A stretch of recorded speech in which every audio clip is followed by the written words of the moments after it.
Fambola baolina kitra trany Notanterahana teny Carion ny 12 ka hatramin'ny 14 Febroary lasa teo ny fiofanana lenta ho an'ny mpanazatra baolina kitra malagasy izay nampanaovin'ny Instructeur FIFA FIFA Frans Masson no nitarika izany fiofanana izany.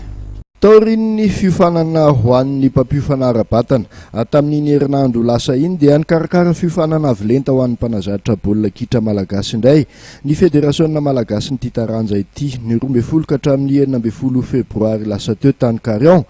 Fiofanana izay nampanaovin'ilay instructeur avy amin'ny FIFA teratany belge no sady Italie teknika nasionaly tany toerana teo aloha Frans Masson. Mpanazatra misa 17 nanaraka izany fiofanana izany. Saika ireo mpanazatra efa nahazo ny lisansa ACAF no betsaka tamin'izy ireo teo ihany koa ireo manana ny lisansa CSD ary ireo mpanazatra ny ekipa vehivavy eto amintsika.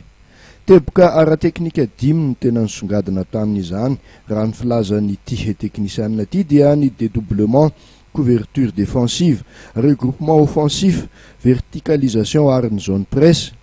Nanamafy moa i Frans Masson fa ny avy teknikan'ny mpanazatra ao amin'ny firenena iray no afaka hamaritana no avy ny baolina kitra ao aminy.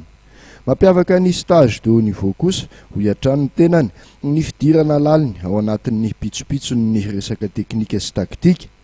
Tetsakilan'izay tony mazatra dia nisaotra ny FMF sy ny DTN ary ny mpampiofana ny solontenan'ny mpiofana noho ny tsy fanadinon'izy ireo ny teknisianina malagasy.